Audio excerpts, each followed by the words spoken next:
Partnerem tego odcinka jest Dom Maklerski XTB. Zachęcam do otwarcia rachunku demonstracyjnego. Link w opisie. Otwierając konto demonstracyjne wspierasz rozwój mojego kanału. Dziękuję. Witam serdecznie. Dzisiaj po południu inflacja w USA. Szok wśród pesymistów.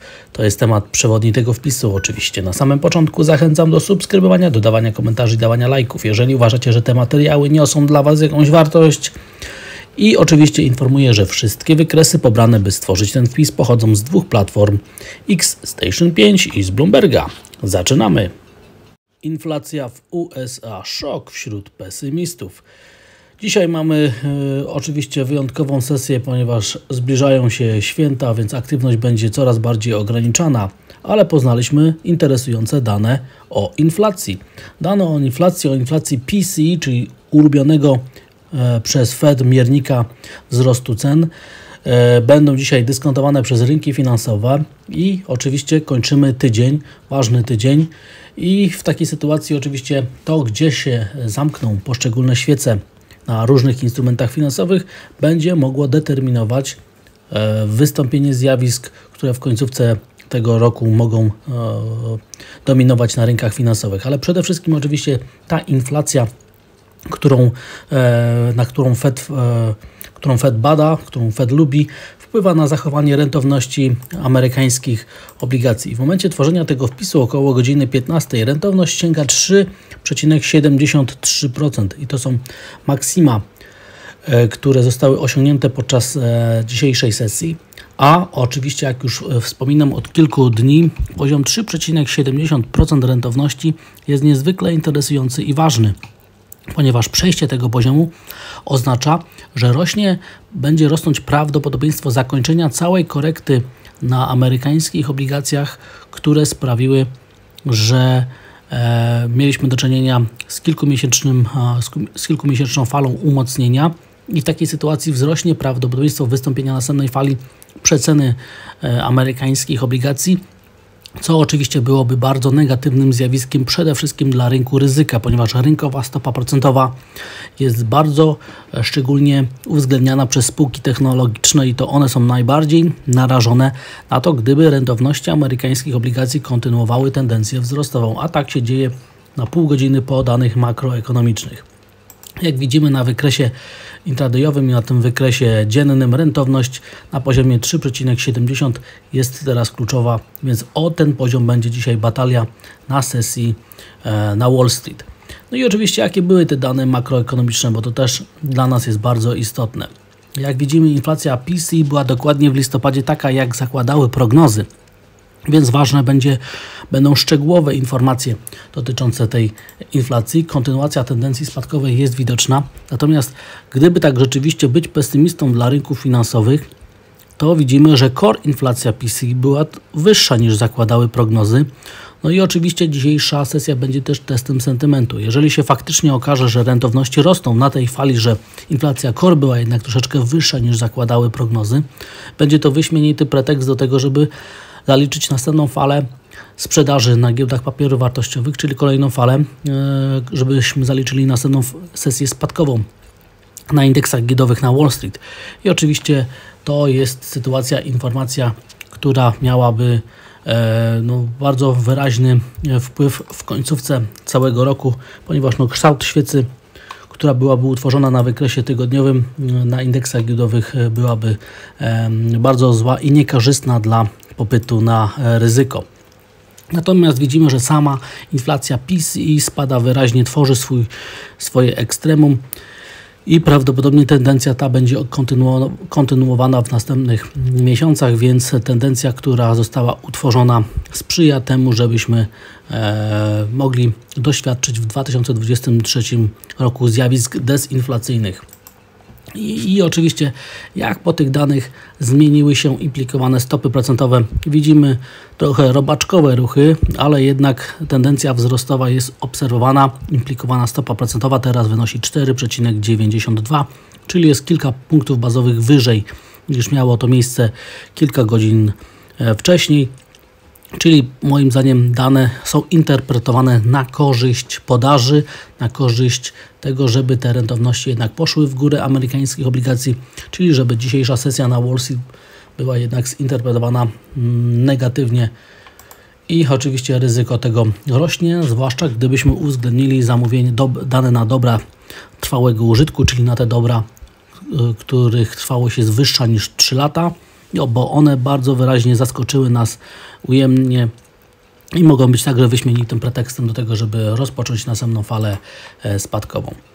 Indeksy giełdowe i amerykański dolar. Amerykański dolar jest na razie bardzo spokojny, tutaj niewiele się dzieje, widzimy konsolidację cały czas w rejonie poziomu 1,06. Byłbym zdziwiony, gdyby dzisiaj doszło do przełamania tego poziomu, chociaż rosnące rentowności powinny sprzyjać umocnieniu amerykańskiej waluty, ale minima sprzed kilku dni są barierą, które dopiero przełamanie poziomu 1,0560 powinno doprowadzić do rozpoczęcia jakiejś większej tendencji spadkowej, ale na razie tego nie widać. Mamy także ważną sesję na jenach japońskich. Jeżeli amerykański dolar będzie zyskiwał na wartości, a rentowności pójdą w górę, to będzie zachęta do tego, żeby pary związane z jenem próbowały jakoś zanegować ten cały impuls, który w tym tygodniu był wywołany poddaniem się Banku Japonii na kontroli krzywej dochodowości japońskich obligacji. I oczywiście Wall Street, jeżeli dzisiaj zamknie się poniżej poziomu 3800 punktów, to w takiej sytuacji technika będzie sygnalizowała możliwość ataku na średnią 200-sesyjną, która jest widoczna na wykresie teraz w tle, a ten poziom to są okolice 3650, 3670 i w takiej sytuacji będziemy bardzo prawdopodobnie testować znowu ten poziom na początku, bądź też na przełomie tego i przyszłego roku. Jeżeli uda się utrzymać indeks DAX nad poziomem 14 000 punktów, to będzie to świadectwo siły popytu na ryzyko. No i jestem bardzo ciekawy, co się stanie w ostatnich godzinach w tym tygodniu przed świętami na niemieckim najważniejszym indeksie giełdowym.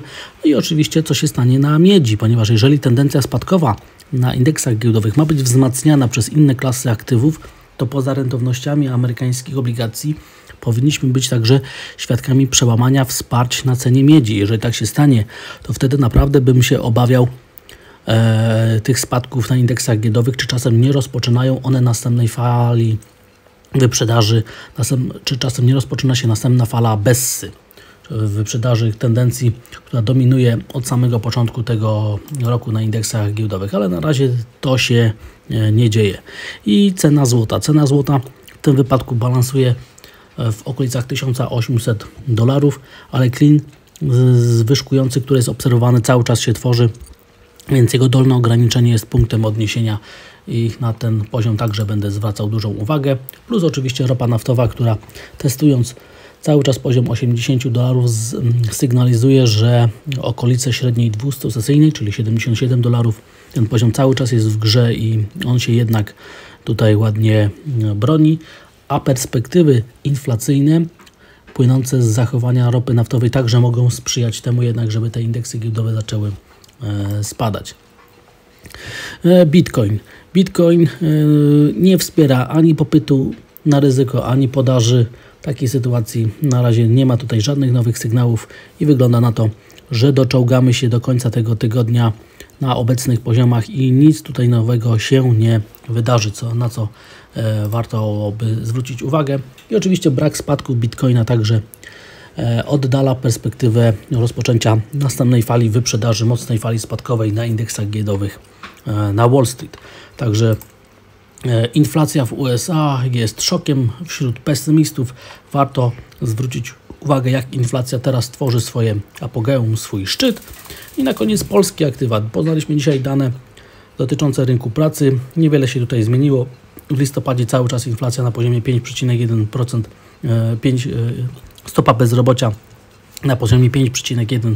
Taka jest, jak zakładały prognozy. Nic tutaj nowego się nie dzieje. Natomiast będzie kluczowe to, co się stanie na zamknięciu na euro-złotym, ponieważ jeżeli dojdzie dzisiaj do zamknięcia euro-złotego poniżej poziomu 4,65, otwiera się wtedy perspektywa ruchu w dół o kolejne 10 figur i że końcówka tego roku przyniesie nam nawet gwałtowne umocnienie krajowej waluty, więc prawdopodobieństwo rośnie z każdą godziną utrzymywania się kursu euro-złotego poniżej tego poziomu.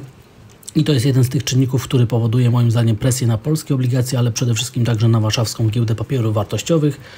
I w tym wypadku, gdyby się udało utrzymać nad poziomem 1750 punktów, to jednak moim zdaniem popyt na ryzyko byłby w lepszej sytuacji na indeksie WIG20. Przypominam, w okolicach 1750 przebiega średnia 200-sesyjna na najważniejszym indeksie giełdowym na warszawskim parkiecie, na który zwracają uwagę inwestorzy zagraniczni. Także ciekawa końcówka na giełdzie papierów wartościowych także dzisiaj nas czeka.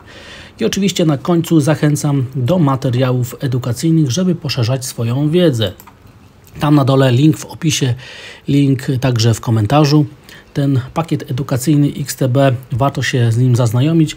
Cały czas najważniejsze jest pytanie, czy technologiczna rewolucja na giełdzie, czyli internet rzeczy, będzie jednym z tych czynników, który spowoduje wzrost znowu presji na to, żeby te spółki technologiczne kupować.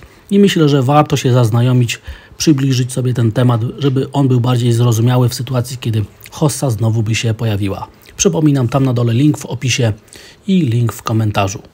Dziękuję za odsłuchanie tego materiału. Zachęcam do subskrybowania, dodawania komentarzy i dawania lajków, jeżeli uważacie, że te materiały niosą dla Was jakąś wartość.